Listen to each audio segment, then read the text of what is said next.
Bengaluru rural ఏరియాలో దొడ్డపల్లాపూర్కి దగ్గరలో sun city 1 అన్నమాట. ఇది D1 ఇన్ఫ్రాస్ట్రక్చర్ వారిది సన్ సిటీ 1 మొత్తం 92 ఏకర్స్లో వెంచరు.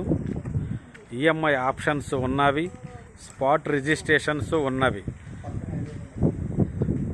అన్ని రకాల ఫ్లాట్స్ కాలం, ఏ సైజు రకాల ఫ్లాట్స్ కావాలన్నా అవైలబుల్లో ఉన్నాయి. బెంగళూరు రూరల్లో దొడ్డపల్లాపూర్కి దగ్గరలో సన్ సిటీ 1 వెంచర్. ప్రతి నెల ఈఎంఐ ఆప్షన్లో కూడా కలదు. Road facing layout. అది గాలి జనార్దన్ ఫామ్ ల్యాండ్స్ మనం చూసేది 500 ఎకరాల్లో ఫామ్ ల్యాండ్స్ గాలి జనార్దన్ లేఅవుట్. దాన్ని ఆనుకొని మొత్తం